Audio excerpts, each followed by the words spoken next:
Hey guys, so today I thought I would do a quick video review of a new Clinique sunscreen product.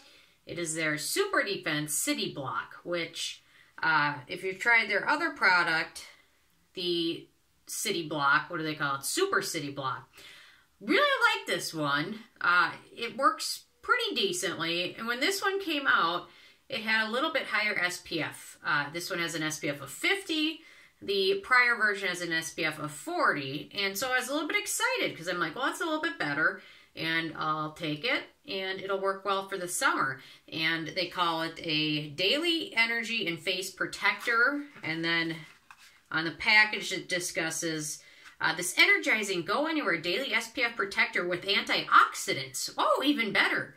Works great to defend and awaken skin. Stop signs technology helps prevent visible signs of aging by combating modern environmental aggressors, including UVA and UVB rays. So I was excited. Antioxidants, awesome. SPF 50, great. I like this one well enough. I mean, it's not my favorite sunscreen, but it's a pretty decent option. So this one looked pretty good. And anyway, so I played around with it quite a bit now, and it's not my favorite. When they talk about antioxidants, and you look on the ingredient list, it's like slip ingredients, dimethicone, silicones, yada, yada, yada, preservatives, thickeners. Then we get down to the very bottom, and it's got vitamin E. Okay, I guess that counts as an antioxidant, but when it's near the very end of the list and everything else is slip ingredients, doesn't make it super exciting. Okay, so I thought I would use it in the video. So you're going to see me applying it. I'm applying it over this Clinique product. So I thought maybe it would work well with another Clinique product. So I've got that on, and then underneath this, I've got my First Aid Beauty Ultra Repair Hydrating Serum, as always. And then as a very first layer, just the Purito Centella Serum.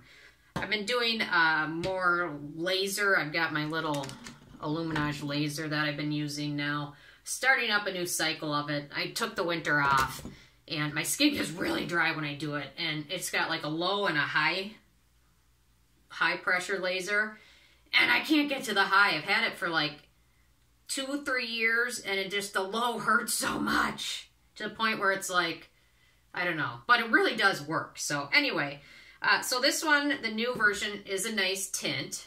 So it's a bit orangey, but for the most part, it is pretty universal for lighter skin tones, which, so if you have very, very fair skin, the tint in here might actually work okay for you.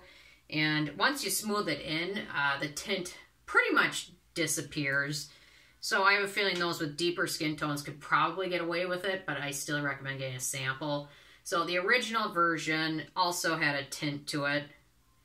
The tint in the original version is a bit warmer, I would say, and it definitely isn't as universal. So you can see the original version on the bottom, probably cell phone, not the best way to show it off, but the original version is a bit more tinted, and the new version is a bit lighter. So, okay, so this one is interesting because it's a mixture of chemical and mineral sunscreen filters. It's got zinc, titanium, and then what was the other one? Let me double check. Oxonate or whatever. So there we go. So I smooth it in. It's on my forehead now, and mostly disappears, which is nice. I'm probably not applying quite as much as I really should, so I'm trying to be more cognizant of that, especially with using the laser, which makes your skin more sensitive to the sun and everything else. So I'm trying to be more cognizant and make sure I'm applying liberally. Although they say the average person should be putting on about 2 grams, I think. And in practice, the average person actually applies 0.5, which is way lower. So smooth it into skin. And there we go.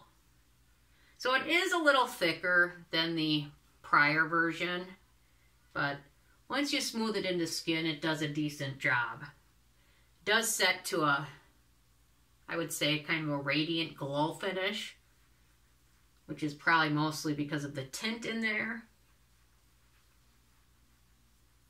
There we go. So for the most part, I'm happy with it. It's thicker than the original version, but I guess, you know, since it is a little bit higher SPF, probably contains a little bit higher zinc, more titanium dioxide.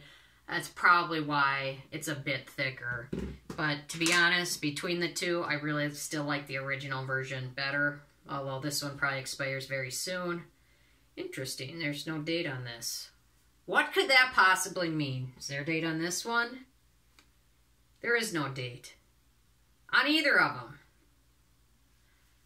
How do you do that? How do you create a sunscreen and not put an expiration date anywhere on it? It's got to be on here somewhere. I'm not seeing it. I mean, there's the, you've got the batch number on it, B9, but no date. Is there a date on the box? I mean, how can you make a sunscreen these days without putting a date on it? You know? I mean, because this could be like 30 years old and I'm going to go out and blister to death because it expired 30 years ago. I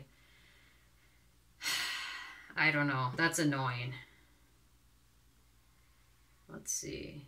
So I'm going to compare the active ingredients between the two.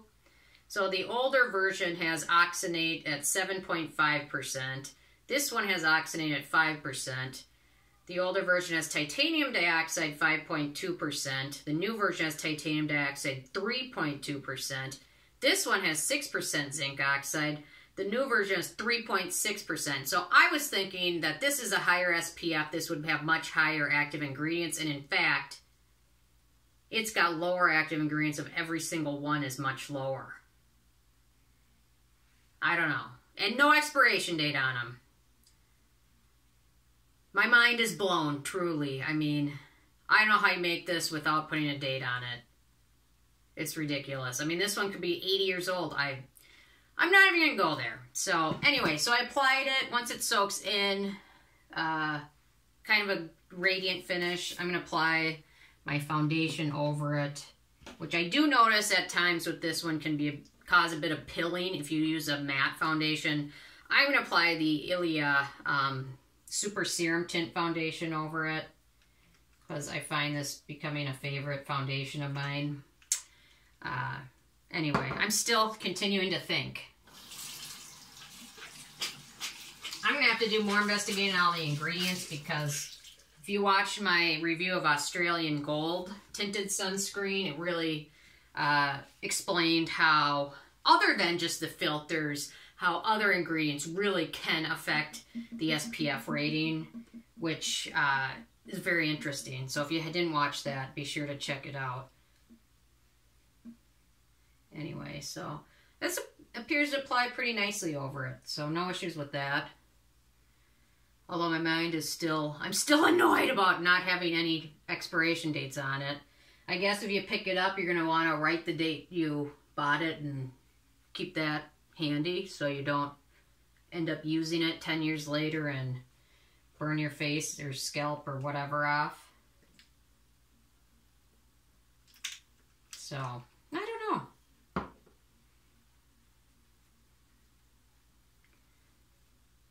For the most part, this applies pretty easily over it. Although if you do use a very, very matte foundation over it, keep in mind it can pill a bit. But overall it's okay. Still not my favorite, but oh well, what are you going to do? So anyway, so I applied this one over it. Here's the finish. I'm going to do a lot of setting powder over it because it's a bit too much glow, a little bit of oiliness, which I don't like. So I'll certainly be, actually I'll just go ahead and apply it right now. I'm going to apply the Jor.